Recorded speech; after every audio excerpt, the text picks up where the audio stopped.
Shalom saudaraku, kita mengucap syukur dalam anugerah Tuhan kita masih diperkenankan untuk merenungkan bagian firman Tuhan yang terambil dalam Kisah Para Rasul pasal 19 ayat 21 dan ayat yang ke-22 yang menyatakan, kemudian daripada semuanya itu Paulus bermaksud pergi ke Yerusalem melalui Makedonia dan Akaya, katanya, sesudah berkunjung ke situ aku harus melihat Roma juga. Lalu ia menyuruh dua orang pembantunya, yaitu Timotius dan Erastus, mendahulunya ke Makedonia, tetapi ia sendiri tinggal beberapa lama lagi di Asia. Demikianlah sabda Tuhan. Saudaraku, bacaan kita ini mengisahkan tentang Rasul Paulus yang bermaksud melakukan perjalanan pelayanannya ke Yerusalem melalui Makedonia dan Akaya, yang diawali dengan diutusnya Timotius dan Erastus ke Makedonia.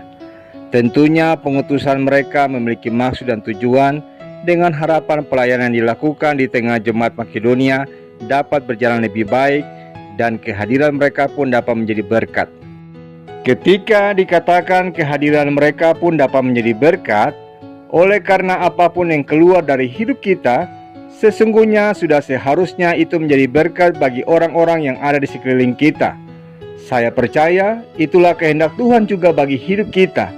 Tuhan ingin mengurapi kita, sehingga apapun yang keluar dari hidup kita bisa memberkati, sebagaimana dicatat dalam Injil Lukas pasal 4 ayat 18 dan ayat yang ke-19, yakni untuk menyampaikan kabar baik kepada orang-orang miskin, melepaskan yang tertawan, membebaskan yang tertindas, memberi penglihatan bagi orang buta, dan memberitakan tahun rahmat Tuhan telah datang. Hal itu juga yang dilakukan oleh para Rasul Kristus dalam hidup mereka. Bayangkan saja, dicatat dalam Kisah Para Rasul pasal 19 ayat yang ke-12, sapu tangan Rasul Paulus bisa mengusir roh-roh jahat. Bahkan dalam Kisah Para Rasul pasal yang ke-5 ayat yang ke-15 dikatakan, bayangan Petrus bisa menyembuhkan orang-orang yang sakit. Bahkan ludah Tuhan Yesus pun mampu mencelikkan mata yang buta, sebagaimana dicatat dalam Injil Markus pasal 8 ayat yang ke-23 hingga ayat yang ke-25. Pendek kata saudaraku, apapun yang keluar dari hidup mereka telah memberkati banyak orang. Dengan demikian timbul sebuah pertanyaan, apakah juga yang keluar dari hidup kita turut memberkati orang-orang yang di sekitar kita? Bagaimana dengan perkataan kita? Apakah perkataan kita selama ini menyejukkan, memberikan kedamaian, dan menginspirasi banyak orang untuk melakukan apa yang baik? Bagaimana dengan tindakan kita, saudaraku? Apakah bisa menjadi teladan bagi orang-orang yang melihatnya?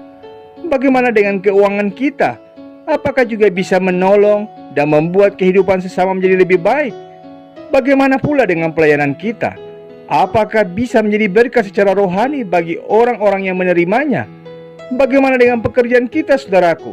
Apakah hal itu juga menyejahterakan banyak orang melalui kiprah kita di dunia kerja? Pendek kata saudaraku, kita diutus ke dalam dunia. Jangan sampai yang keluar dari kehidupan kita justru adalah kutuk bukan berkat, kegaduhan dan bukan kesejukan, batu sandungan dan bukan keteladanan, membawa masalah dan bukan memberi jalan keluar. Sungguh menyedihkan jika melihat kehidupan orang percaya yang tidak berdampak apa-apa dalam hidup mereka. Bahkan dampak buruklah yang justru ditimbulkannya. Jelas itu bukan maksud Tuhan bagi hidup kita. Kita adalah orang-orang yang dalam kasih karunia Kristus, agar apapun yang keluar dari hidup kita bisa menjadi berkat bagi banyak orang. Karena itu, ingatlah saudaraku, apapun yang keluar dari hidup kita, pastikanlah hal itu menjadi berkat bagi orang-orang di sekeliling kita. Jangan sia-siakan tugas pengutusan kita di dunia ini.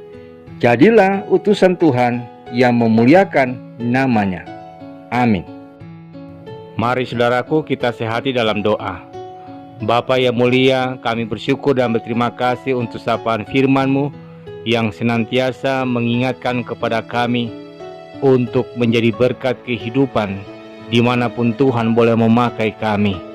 Kehadiran kami di tengah-tengah dunia ini, apa yang ada pada kami, apa yang kami keluarkan, baik dalam kata, perbuatan, pikiran dan perasaan kami, kiranya itu menjadi berkat dalam kehidupan dengan sesama kami.